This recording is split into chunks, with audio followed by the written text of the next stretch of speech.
Waters are fast-moving. Unlike other big rallies, Bit earlier at about 7 a.m., a group from the Coast Guard. Welcome to #PH Vote 2013. Today on Rappler, the Senate summons Janet Napoles to its corruption probe.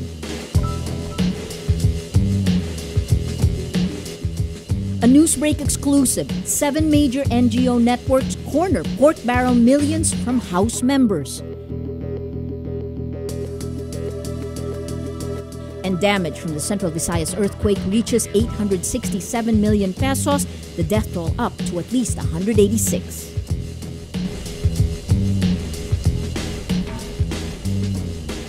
Hello, I'm Maria Ressa. Welcome to Rappler, your social news network. The Senate summons alleged pork barrel queen Janet Lim Napoles to testify before the Chamber's Blue Ribbon Committee on November 7. Senate President Frank Drilon and Blue Ribbon Committee Chair TG Gingona signed the subpoena Monday. If Napoles attends the hearing, she will face the whistleblowers who named her in the corruption scandal. As early as September 23, the Senate Blue Ribbon Committee wanted to summon Napoles, but the Senate President's signature is needed before a committee can issue a subpoena. Drilon did not sign the subpoena and instead wrote Ombudsman Conchita Carpio Morales twice to ask for her opinion. Colleagues slammed his move, saying the Senate is not bound by the Ombudsman's advice. Napoles is currently detained at Fort Santo Domingo in Laguna for an illegal detention case involving whistleblower Ben Hurluy. A ledger prepared by former Napoles aide Ben Hurluy shows how entrenched Janet Lim Napoles was in the House of Representatives. Napoles allegedly used dubious non-governmental organizations as fronts to receive pork barrel funds from lawmakers who in turn received kickbacks. Based on Louis' ledger, between 2004 and 2008, Napoles had as many as 36 House members on her payroll. This means at one point, she controlled about 15% of the House of Representatives.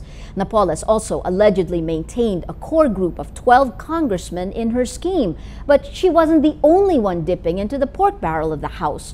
Mapping the findings of the special audit report, a team from the University of the Philippines National Institute of Physics found that out of the 63 NGOs, 7 major NGO networks operated in the House.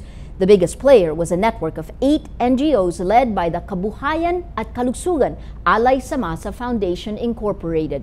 A check with the COA report shows this network got 973.497 million pesos of pork barrel from 2007 to 2009. It also had its own share of loyal House members, with at least 27 lawmakers funneling 10 to 65 million pesos of their pork barrel. A week after a magnitude 7.2 quake hit Central Visayas, residents are starting to rebuild their lives. In Tagbilaran City in Bohol, department stores and commercial complexes are open and transportation is back to normal. Some families are still in evacuation centers, but most are now back home, the telltale cracks on the walls of their houses. But in the hardest hit areas, people are still camped outside, afraid of aftershocks. As the province struggles to recover, health issues become a concern in many municipalities. With community centers and hospitals damaged, doctors set up makeshift wards outside the hospital itself. But in the town of Loon, where the centuries-old church of Our Lady of Light lies in ruins, residents find a ray of hope. On Sunday, rescue teams recovered church relics. Locals were teary-eyed as the statue of Our Lady of Light and the church crucifix are recovered from the rubble. The figures, which suffered minimal damage, were cleaned while Sunday Mass was held on the street. Residents of Tagbilaran City in Bohol are struggling to move forward in what officials call the recovery phase. Voltaire Tupas files this video blog. A week after the magnitude 7.2 earthquake struck Central Visayas, the government of Bohol, line agencies, and humanitarian aid groups are saying they are entering the early recovery phase. Food, water, and more decent emergency shelter are top priorities. More than 34,000 houses have been destroyed across Bohol, displacing at least 73,000 families. They are staying in evacuation centers, outside their houses, and even in rice fields. Ayun talaga. Hindi kami nakuha ganito.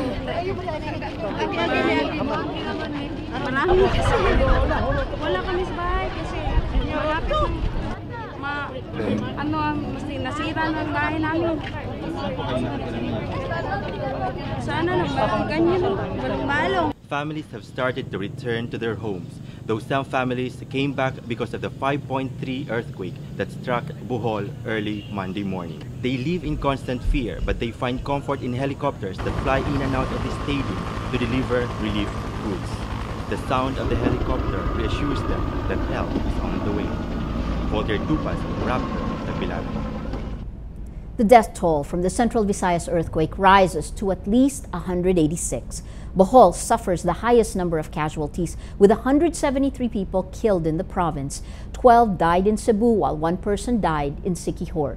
11 people are still missing, all of them from Bohol.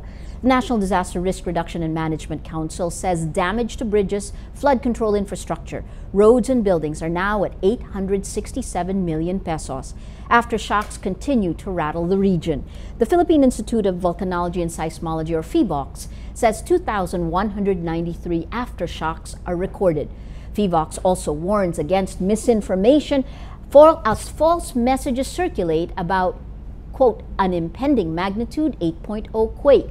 To counter this, PHIVOLCS experts visit evacuation sites to debunk it and to answer questions. Senate President Frank Drilon files a resolution to realign the Senator's remaining Priority Development Assistance Fund, or PDAF, to the Executive's Calamity Fund in 2013. The High Court issued a temporary restraining order on the remaining PDAF while it's deciding the constitutionality of the allocations. Drilon wants to consider the unreleased pork barrel as savings so they can be used to help calamity victims. Each of the 24 senators is allotted 200 million pesos in PDAF each year. If divided into quarterly releases, the fund would still have at least 1.2 billion pesos in the last 4 months of the year. Asked if the Senate is preempting the court's resolution on the constitutionality of the PDAF, Drilon says they can still resolve it. We can make our own decision. Jamalul Kiram III, the self-proclaimed Sultan of Sulu, died on October 20th of organ failure at the Philippine Heart Center in Quezon City. He was 75. In February, at least 100 of his followers trooped to La Datu Sabah to revive the Sultanate's claim to the eastern Malaysian state.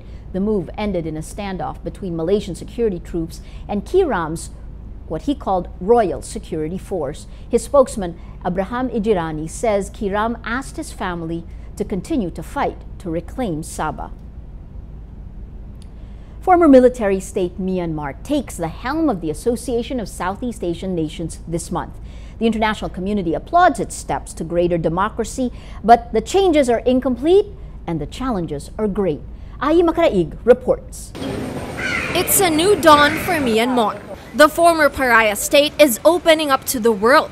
The country, also known as Burma, steps into the global stage as it symbolically accepts chairmanship of the Association of Southeast Asian Nations for 2014. The honor is part of international recognition of political and economic reforms after 50 years of brutal military rule. Besides the release of political prisoners like democracy icon Aung San Suu Kyi, one of the major changes is in media. Private newspapers abound in the former capital, Yangon, a sight unseen for decades until censorship was abolished last year. Journalists like Charles Wang Mo are finally back home. A former political prisoner, he lived in exile in Thailand for 13 years. He says while the changes in his country are laudable, they are premature. We haven't got any government of the people. The government is not for the people, not of the people, you know.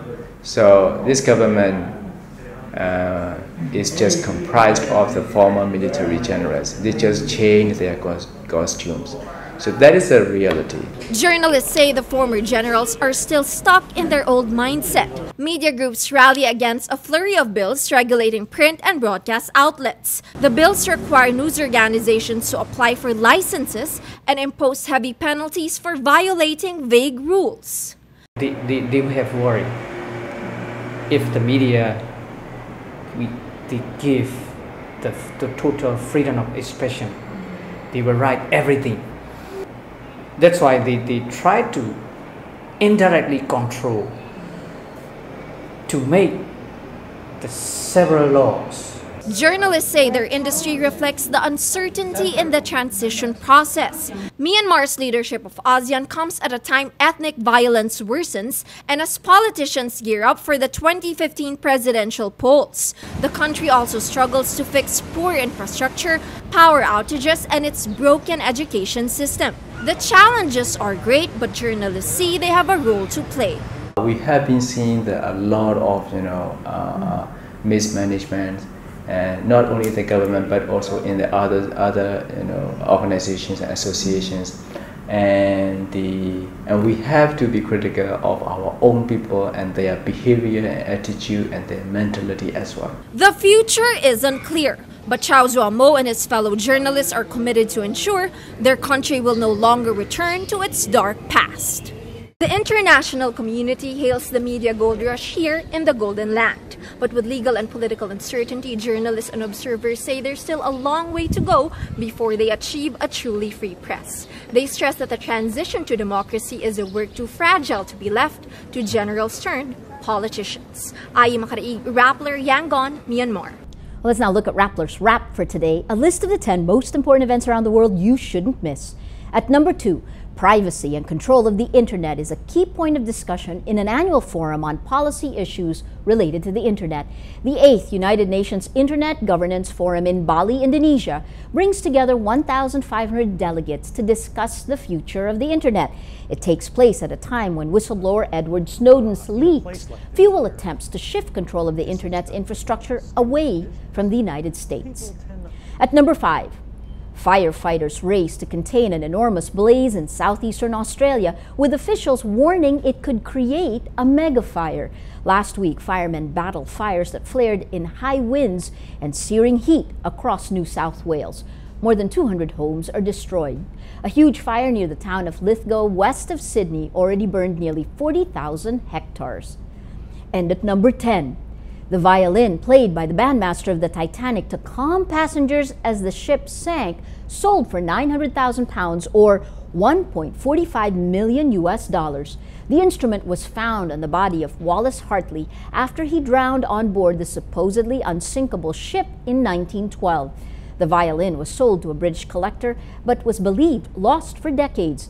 The violin was found in the attic of a house in northwest England in 2006. For the full top 10, visit Rappler.com's The Wrap. Every story on Rappler has a mood meter, which gives you 8 emotions to choose from. Click how you feel and your vote comes down to the mood navigator that's in the middle of the front page that crowdsources the mood of the day. It also gives you the top 10 stories that have affected our readers and our viewers the most. These stories have gotten the most number of votes on their mood meter. If we take a look today, it's interesting. You have the aftershocks to last 3 weeks, a story that just was pushed up in the last 24 hours.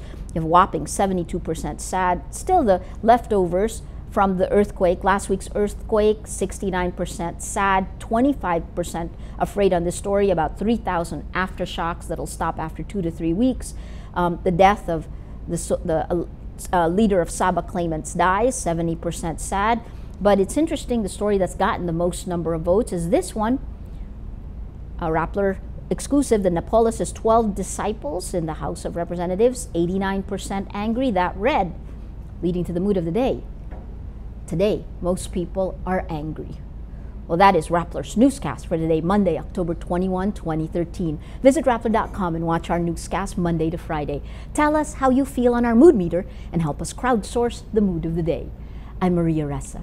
As we say at Rappler, tomorrow begins today.